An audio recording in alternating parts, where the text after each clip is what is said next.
아멘. 네, 새 학기 시작됐는데 대학생들 신입생들 손 들어봐요. 신입생, 그러니까 2024학년도 애들 말고 신입생. 그럼 나도 신입생이야.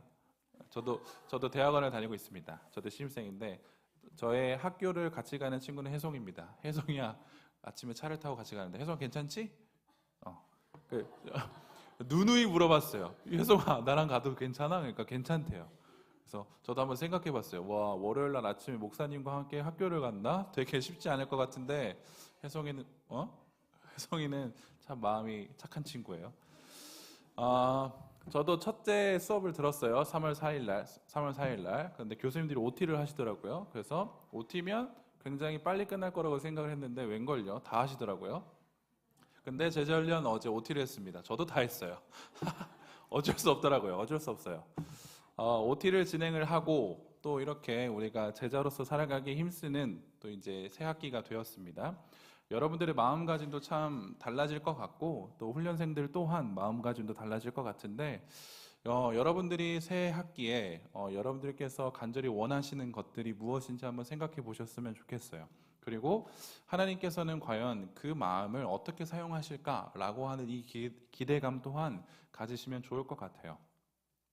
우리는 쭉 출애굽기를 지금 살펴보고 있습니다. 그런데 우리가 지지난 시간에 우리가 배웠던 것은 무엇이냐면 예상치 못한 상황과 환경 속에 처해 있는 이스라엘 백성들과 모세의 이야기를 다루게 되었죠. 하나님의 뜻을 가지고 하나님의 부르심을 가지고 모세는 이제 바로왕 앞에 섰어요. 그런데 바로왕 앞에 섰는데 그리고 그 바로왕에게 하나님의 말씀을 가감없이 전했는데 웬걸요? 전혀 예상치 못한 상황들이 발생하게 된 거죠. 이스라엘 백성들은 더 큰 노역에 빠지게 됐고, 그리고 이스라엘 백성들은 모세가 그렇게 싫어했던 것, 이스라엘 사람들에게 자신이 어떻게 여겨질지, 이스라엘 사람들이 나를 신뢰하지 못하면 어떡하죠? 라고 하는 이 마음이 정말로 일어나기 시작했다라고 하는 거예요. 모세가 하나님의 뜻을 들고 바로에게 가서 하나님의 말씀을 전하였더니 모세가 가장 싫어할 그 상황이 펼쳐지게 되었다라고 하는 거죠. 그래서 이스라엘 백성들도 모세들도 결코 예상하지 못한 결과값이 주어졌는데 이 문제를 해결하기 위한 그들의 모습은 달랐다라는 것을 우리는 지난 시간에 배우게 되었습니다. 이스라엘 백성들은 바로왕 앞에 가서 살려달라 호소했죠. 하지만 모세는 하나님께 돌아가 여호와께 돌아가 이 모든 일들을 나열하기 시작했습니다. 그랬더니 오늘 모세가 하나님 앞에 돌아가서 여호와께 돌아가서 이 상황들에 대해서 하나님 앞에 이야기를 했더니 하나님께서는 오늘 1절과 2절의 말씀을 통하여서 다시 응답을 해주세요. 1절과 2절을 보면 이렇게 기록을 하죠. 여호와께서 모세에게 이르시되 내가 바로에게 하는 일을 내가 보리라. 강한 손으로 말미암아 바로가 그들을 보내리라. 강한 손으로 말미암아 바로가 그들을 그의 땅에서 쫓아내리라. 하나님이 모세에게 말씀하여 이르시되 나는 여호와이니라. 예상치 못한 어려움, 환경, 우리들의 삶에서도 분명히 있을 겁니다. 그런데 주의 말씀을 쫓아서 세상으로 발을 내딛었지만 그럼에도 불구하고 상황들이 더욱더 악화되는 상황들이 우리들의 삶 가운데도 있을 거라는 거죠. 그럼에도 불구하고 우리가 하나님께 돌아가게 된다면 오늘 말씀에서 주어지는 것처럼 우리가 돌아갔을 때 하나님께서 반드시 응답해 주세요. 이게 우리들이 잘 알아야 하는 진리예요. 우리들의 인생 가운데 어려운 인생 가운데 다른 곳으로 가지 않고 여호와 앞에 돌아가는 순간 하나님께서는 우리들에게 응답해 주세요. 이걸 잘 기억하셔야 돼요. 하나님은 반드시 응답하시는 분이십니다. 우리가 하나님 앞에 나아가기만 하면 하나님께서는 우리들에게 응답하여 주세요. 이 진리를 반드시 기억하고 계셔야 돼요. 그렇기 때문에 내 상황과 환경이 어려움에 처하면 처할수록 어디로 가야 된다? 여호와 앞에 가야 돼요. 여호와 앞에 가야 돼요. 그런데 우리들의 죄악된 본성은 어떻게 되냐면 여호와 앞에 가는 걸 싫어하죠. 그래서 점점 더 소위 딥해집니다. 더 그냥 최악으로 치닫아 버려요. 저도 예전에 저도 신앙생활이 늘 좋은 것만은 아니어서 이렇게 신앙생활도 기승전결이 있잖아요. 그런데 저도 신앙생활 참 안 좋았었을 때 저의 해결 방법은 무엇이냐면 무조건 바닥으로 가는 거였어요. 더 바닥으로 가는 거였어요. 근데 성경을 조금씩 조금씩 알게 되고, 그리고 제가 청년들을 만나다 보니 와, 이 방법이 좋은 방법이 아니구나라는 걸 깨달았어요. 내가 지금 상황이 안 좋아요. 신앙도 안 좋아요. 그래서 저는 어떻게 했다고요? 더 안 좋기로 작정했다고요. 이게 말이 됩니까? 그런데 전 그 방법을 택했어요. 근데 이건 좋지 않아요. 왜냐면 오늘 본문은 분명하게 얘기해 준다니까요. 상황이 좋지 않으면 안 좋을수록 우리는 더 안 좋은 곳으로 가는 게 아니라 하나님께 나아가야 돼요. 하나님께 나아가야지만 우리는 하나님의 음성을 들을 수 있어요. 그리고 오늘 그 음성을 보아하니 하나님께서는 굉장히 힘을 주세요. 내가 강한 손으로, 내가 편팔로, 내가 강한 손으로. 이 의미는 무엇이냐면 하나님께서 반드시 하시겠다라고 하는 의지거든요. 그런데 이 단어도 너무나도 중요하지만 2절부터 우리가 오늘 읽었던 본문을 쭉 살펴보면 하나님께서는 굉장히 동일한 문장을 우리들에게 보여주시고 모세에게 보여주시는데, 그 말이 무엇이냐면 나는 여호와이니라, 나는 여호와다 라고 하는 이 분명한 메시지를 여호와께로 돌아온 모세에게 주신다라고 하는 거예요. 이 음성을 우린 들어야 돼요. 하나님, 내가 내 삶이 너무나도 힘들어요. 난 좌절하고 싶어요. 내 인생 왜 그렇죠? 라고 하는 이 물음을 가지고 하나님 앞에 나아갔었을 때 우리는 다른 것 듣지 않아요. 이 음성 들을 거예요. 나는 여호와이니라. 그런데 조금 이건 어색하다고요. 왜냐하면 모세는 하나님, 지금 이게 맞아요? 내가 하나님의 말씀을 들고 나아가서 이렇게 저렇게 했는데 하나님 정말 이게 맞습니까? 라고 하는 질문을 던졌는데 하나님의 답은 뭐였다고요? 나는 여호와이니라. 이게 뭔가 문맥이 안 맞다고요. 그래서 다양한 학자들은 이 본문을 가지고 하나님께서는 모세의 이 질문에 직접적으로 대답하신 것이 아니라, 그리고 그를 위로하기 위해서 대답한 것이 아니라 그를 책망하기 위해서 이렇게 대답하셨다라고도 이야기를 해요. 하나님, 이게 왜 그렇죠? 하나님, 정말 이런 게 맞습니까? 라고 하는 질문에 모세야, 들어봐봐. 이렇게 이렇게 이야기하신 게 아니라 그것들을 무시하고 나는 여호와이니라. 왜요? 모세를 책망하기 위해서요. 학자들의 의견이기 때문에 어떤 것들을 취해도 상관은 없어요. 하지만 그게 오늘은 중요한 것이 아니라 하나님께서는 모세에게, 그리고 저와 여러분들에게 이 말씀을 던져주신다고요. 나는 여호와이니라. 그런데 이 말씀을 하시면서 뒤에 따라오는 단어가 하나 있어요. 그것은 무엇이냐면 나는 여호와이니라 라고 하면서 자신을 모세에게 이야기해 주시면서 또 한 가지를 덧붙여서 이야기를 하시는데 그게 언약이라고 하는 거예요. 언약.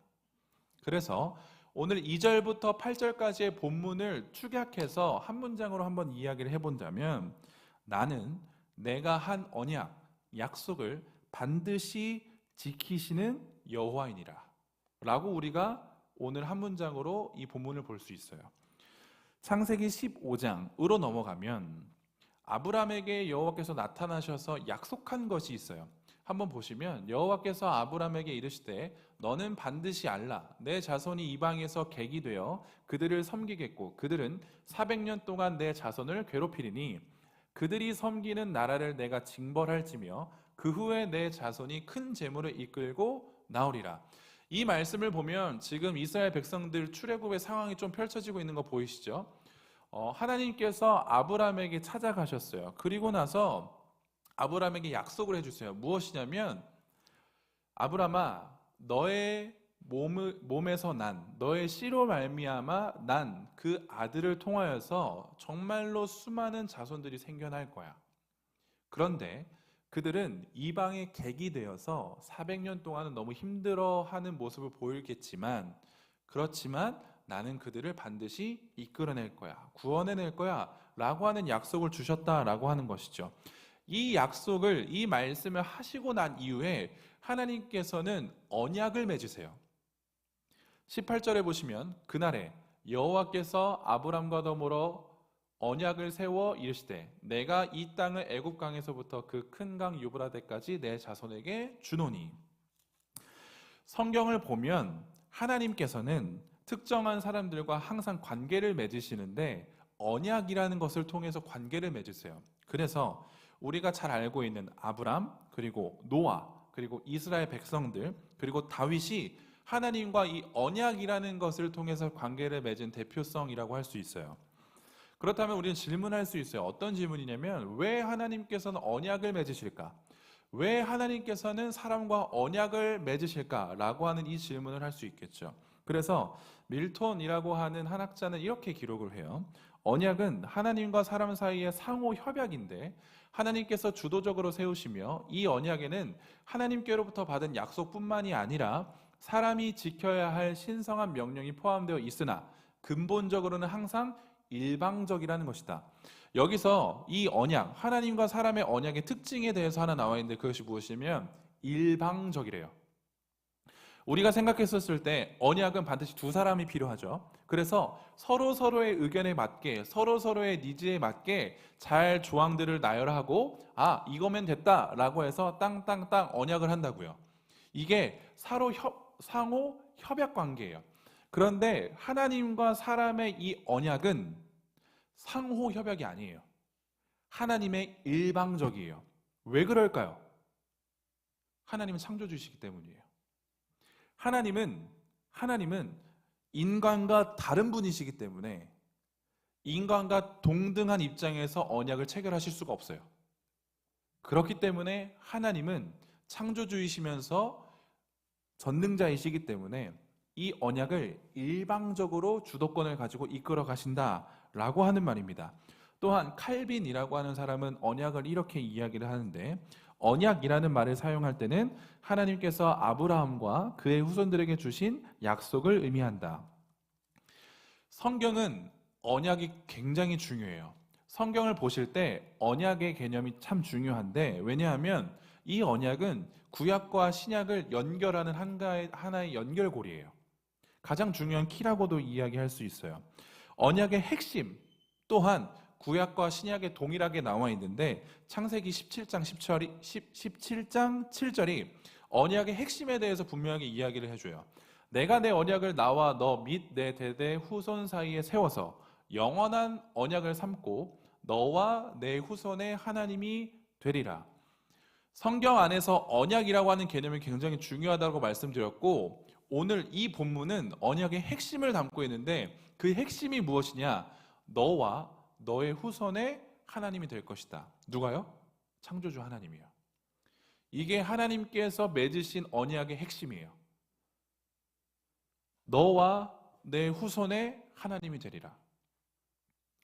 이 언약의 핵심이 오늘 본문에서도 나와 있어요. 7절 보시면 너희를 내 백성으로 삼고 나는 너희의 하나님이 되리니.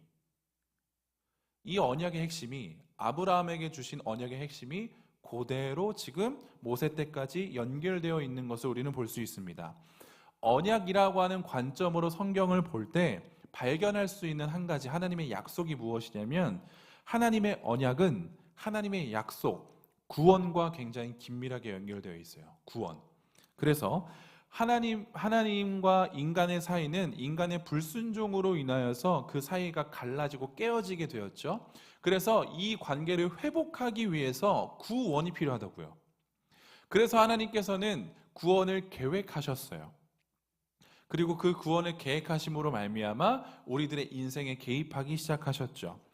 그리고 하나님께서는 그 구원을 작정하시고 그 구원을 이루시겠다고 우리들에게 약속하여 주셨습니다. 그래서 우리가 성경을 읽어 내려갈 때 하나님의 약속, 이 구원이라고 하는 관점으로 성경을 보면 조금 더 풍성하게 볼 수 있어요. 하나님은 이 구원을 이루시기 위해서 하나님께서 약속하신 이 구원을 이루시기 위해서 이렇게까지 열심을 하시는구나. 이렇게까지 최선을 다하시는구나를 우리는 발견할 수 있다라고 하는 겁니다. 그래서 하나님의 약속인 이 구원이 6절에서 오늘 우리가 읽은 6절에서도 분명하게 보여지는데 그러므로 이스라엘 자손에게 말하기를 나는 여호와라 내가 애굽 사람의 무거운 짐 밑에서 너희를 빼내며 그들의 노역에서 너희를 건지며 편팔과 여러 큰 심판들로서 너희를 속량하여. 구원이라고 하는 개념과 비슷한 개념이 총 여기서 세 가지 단어로 나오는데 첫 번째 너희를 빼내며 그리고 너희를 건지며 그리고 너희를 속량하며. 하나님의 약속, 이 구원이라고 하는 이 약속이 오늘 본문에서도 하나님께서는 모세에게 분명하게 하시는 약속이다라고 하는 겁니다. 빼내며, 건지며, 속량하며, 이러한 단어들은 하나님의 약속, 그 구원의 약속을 충분히 생각할 수 있다라고 하는 거예요. 이 부분에서 가장 중요한 것은 무엇이냐면 하나님께서는 굳이 인간과 언약을 맺으시면서까지 이 구원이라는 약속을 반드시 이루어 가시겠다라고 하는 거예요. 이걸 우리는 반드시 기억해야 됩니다. 하나님께서 언약을 주셨어요. 하나님께서 약속을 주셨어요. 그런데 이걸 왜 주셨냐라고 했었을 때 하나님께서는 그것을 반드시 이루기 위해서라고 우리들에게 오늘 본문은 말씀해주고 있다라고 하는 겁니다. 그래서 언약은 하나님께서 약속하신 구원을 반드시 이루시겠다라고 하는 하나님의 의지가 담겨 있는 거예요. 그래서 이 언약이 참 중요하죠. 이 언약이 우리들에게 너무 중요한 거예요.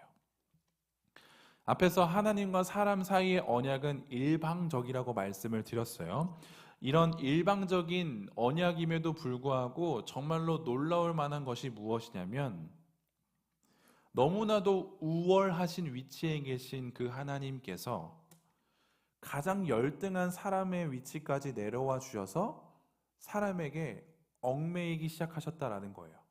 그러니까 우월하신 하나님께서 굳이 인간에게 오셔서 인간에게 얽매이기 시작하셨다고요.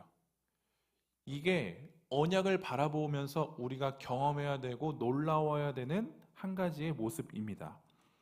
그래서 하나님께서는 우리들에게 끊임없이 약속하세요. 성경을 보면 하나님께서 끊임없이 구원에 대해서 이야기해 주시면서 선지자들을 보내시면서 사사들을 보내시면서 계속적으로 하나님의 그 약속을 던져주신다라고 하는 거예요. 그래서 그 약속을 보고 듣고 반응할 수 있도록 우리들 곁에서 일하고 계세요.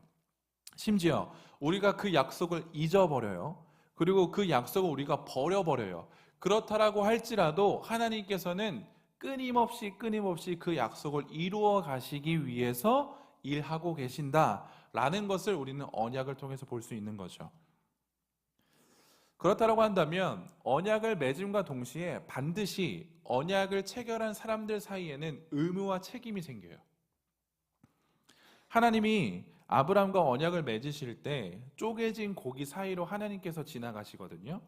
이 말은 무엇이냐면 이 약속을, 이 언약을 내가 이행하지 않으면 쪼개진 고기처럼 나도 반으로 쪼개지겠다는 소리예요. 그러니까 이 언약에서는 반드시 피해 값이 있어요. 언약을, 약속을 지키지 않으면 반드시 넌 죽을 거야 라고 하는 피가 들어있다고요.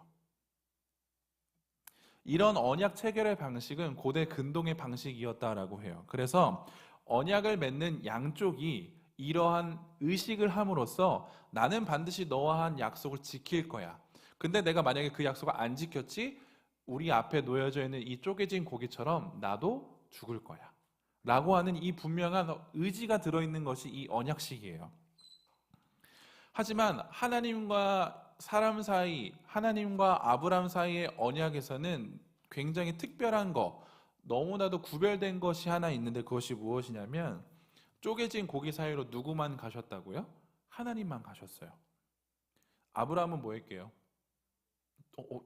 유나요? 아브라함은 그 쪼개진 고기 사이로 지나가지 않았어요. 이게 무슨 말이냐면 언약이 맺어지려면, 체결되려면 반드시 두 사람이 있어야 되잖아요. 그리고 그 두 사람이 동의해야 되잖아요. 그런데 지금 하나님과 아브라함의 이 언약은 마치 아브라함이 없는 것처럼이에요. 그러면서 하나님은 아브라함이 없는 것처럼 하실 건 다 하셨어요. 약속 따다다다닥 하고 이 약속을 안 지킬 시 나는 이 쪼개진 고기와 같이 죽겠습니다 라고 하면서 지나가셨다고요. 혼자.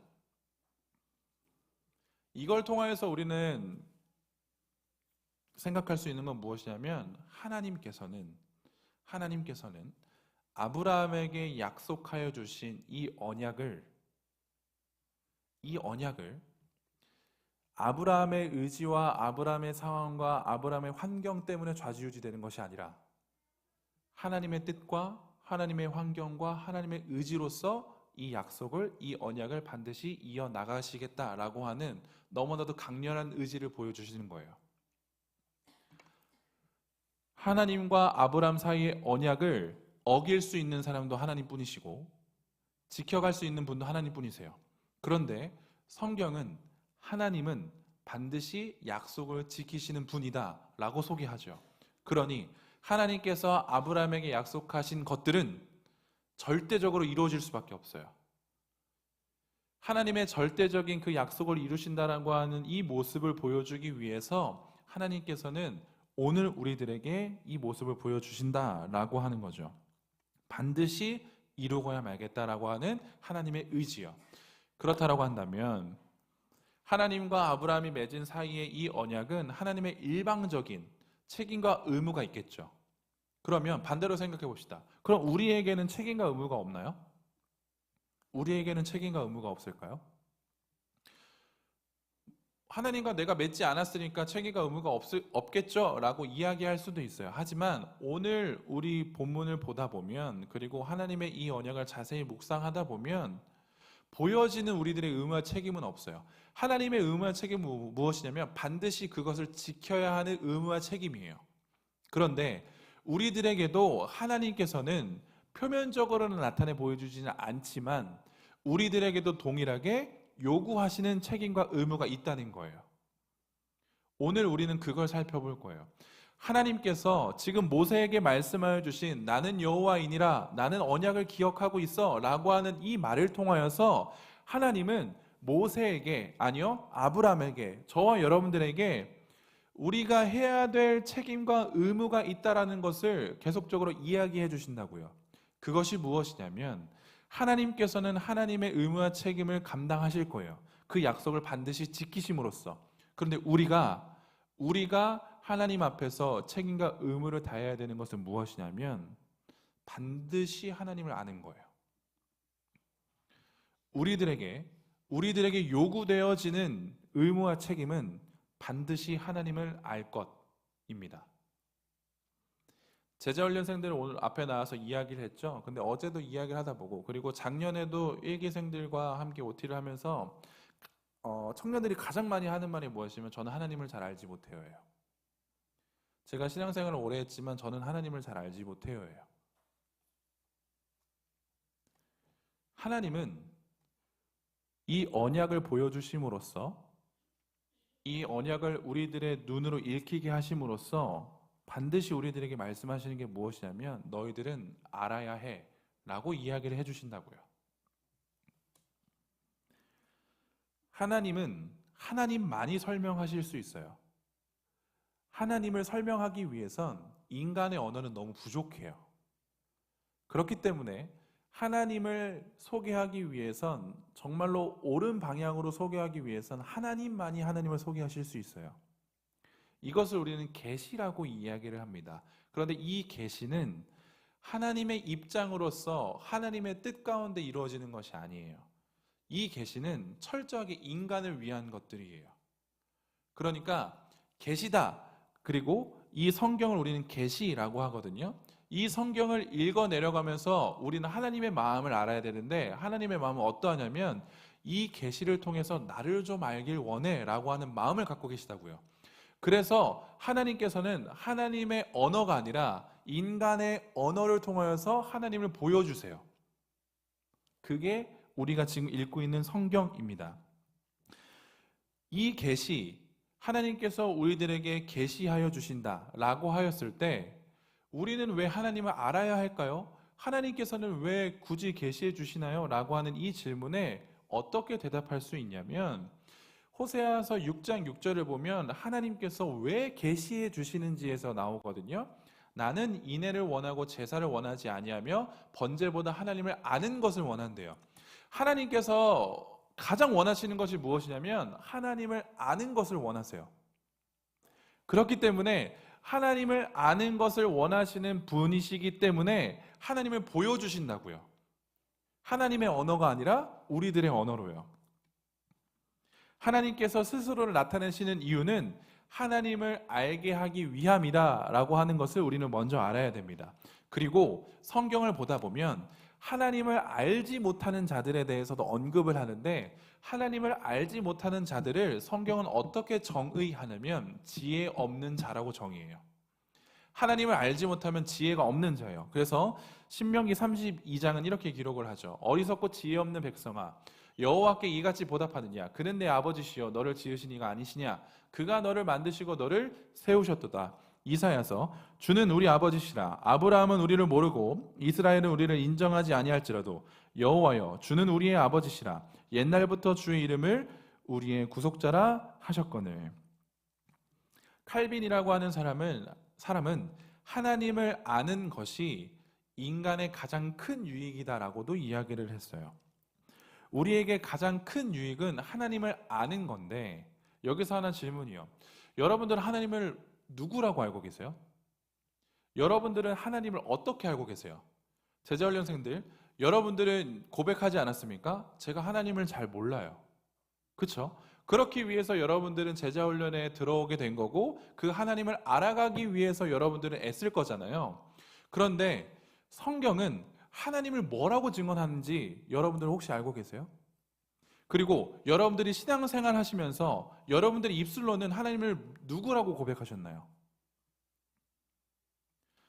오늘 이 말씀에서 저는 가장 기본적인 하나님이 누구신가에 대해서 이야기를 할 거예요.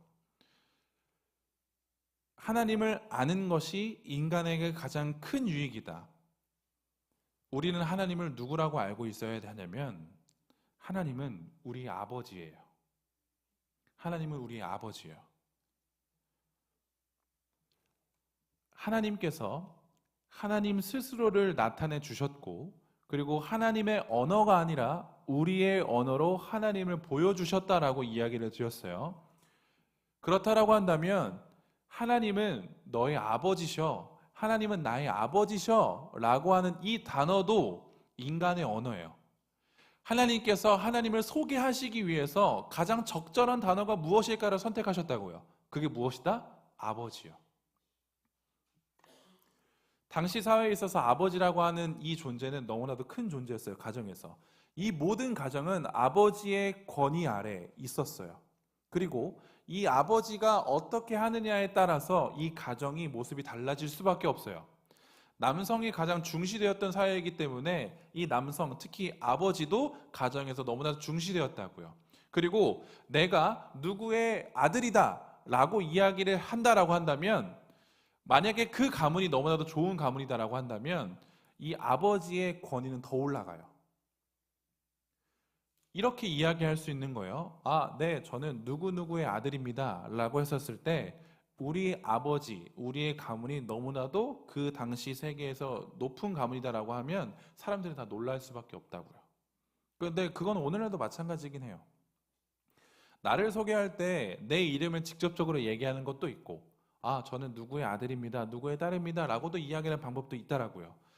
그런데 이 당시 하나님께서 사람과 하나님의 이 관계, 사람과 하나님의 이 언약에 대해서 이야기를 해주시면서 우리는 어떠한 관계냐면 아버지와 자녀의 관계다 라고 우리들에게 굉장히 이해하기 쉽게 알려주셨다고요. 하나님은 우리의 아버지세요. 하나님은 우리의 아버지세요. 이 아버지라고 하는 이 단어가 정말로 우리가 지금 생각하는 육신의 아버지, 아버지와 자녀의 개념도 포함되어 있고, 권능자라고 하는 개념도 포함되어 있고, 전능자라고, 창조자라고 하는 개념도 포함되어 있어요. 하나님은 스스로를 우리들에게 이야기해 주시기를 나는 너의 아버지야 라고 이야기를 해주신다라고 하는 겁니다. 이걸 아는 것이 우리 인간에겐 가장 큰 유익이에요. 예수님께서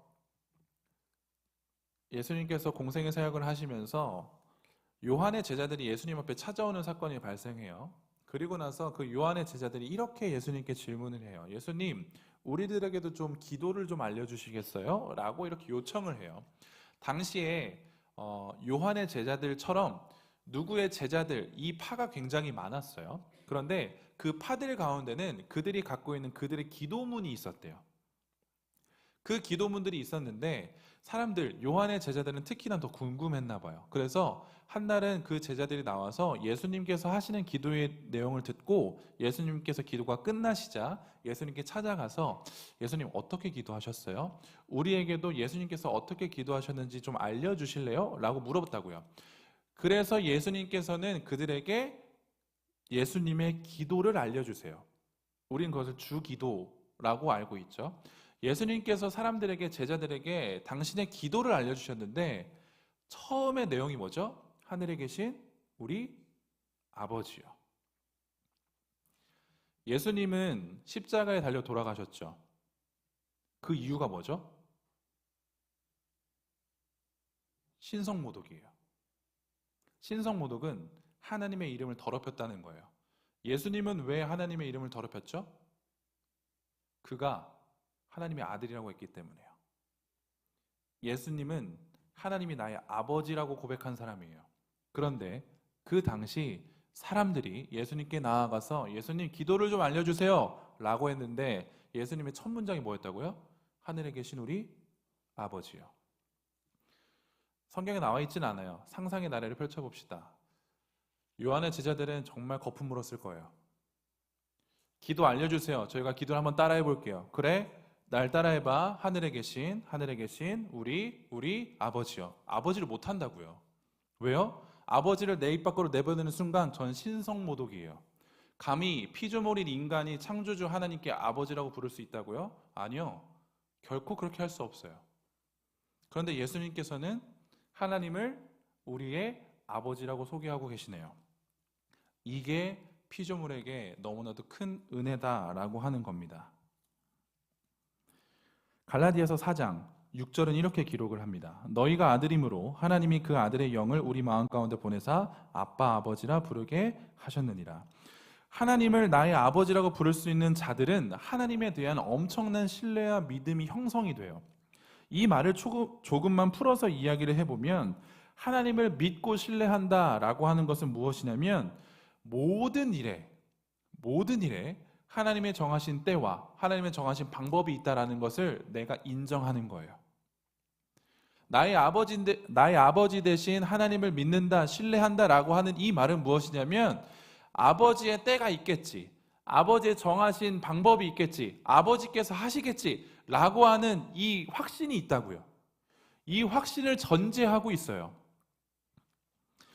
모세에게 하나님께서는 나는 여호와이니라 라고 알려주셨어요.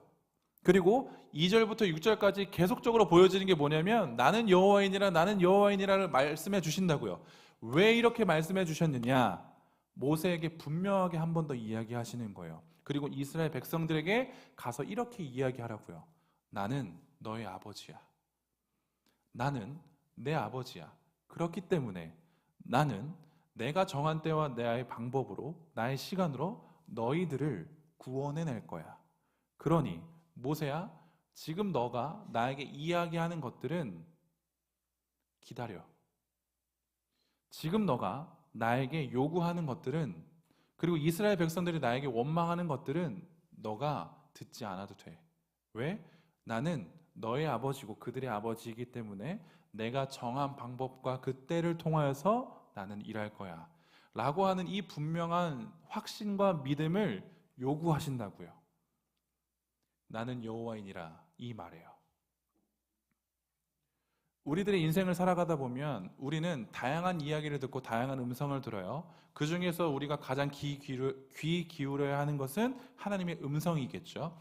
그런데 하나님의 음성을 들으실 때 여러분들, 하나님께서는 우리들의 인생을 조목조목 이야기해 주시면서 이때는 이랬고 저때는 저랬고 참 이렇게 이야기해 주시면 좋으련만 오늘과 같이 모세에게 하신 것과 같이 이야기하실 수 있어요.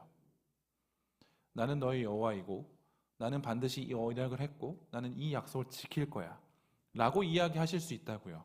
그럴 때 우리는 알아들어야 돼요. 아, 하나님께서 나의 아버지 되시기 때문에 하나님께서 하실 거구나.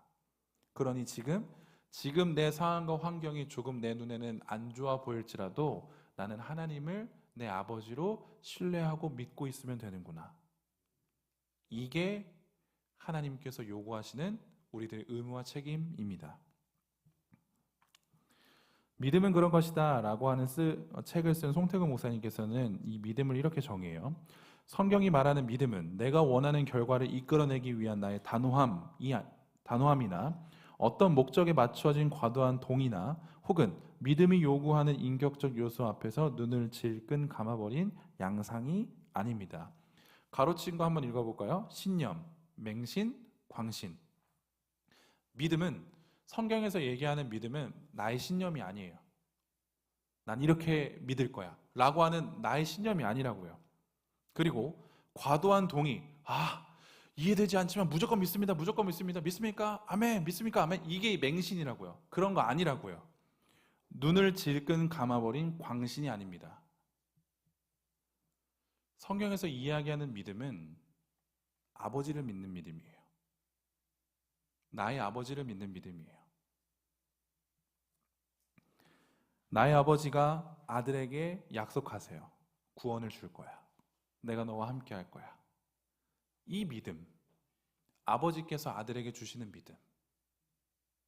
아버지와 아들은 엄청난 유대감이 있는 거 아시죠? 아버지는 아들이 성장하는 과정을 다 봅니다. 그렇기 때문에 아버지가 먼저 아들에 대한 유대감이 너무 커요. 그리고 아들이 아버지를 인식하게 되는 순간부터 아들은 이 유대감이 형성되기 시작하겠죠. 아니, 그걸 자각하기 시작하겠죠.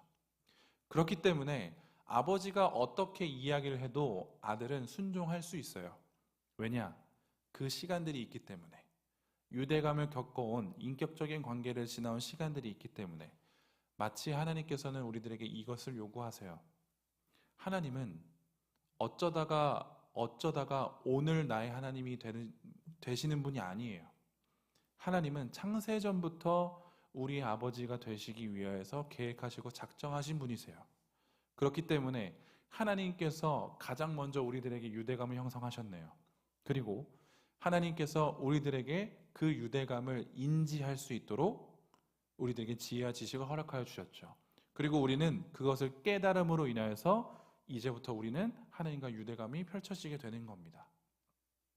그러니 우리는 하나님의 말씀에 순종할 수 있다라고 하는 거죠. 로마서 1장 2절과 4절, 이 복음은 하나님이 선지자들을 통하여 그의 아들에 관하여 성경에 미리 약속하신 것이라. 그의 아들에 관하여 말하면 육신으로는 다윗의 혈통에서 났고 성결의 영으로는 죽은 자들 가운데서 부활하사 능력으로 하나님의 아들로 선포되셨으니 곧 우리 주 예수 그리스도시니라. 아멘. 예수님이 왜 오셨죠?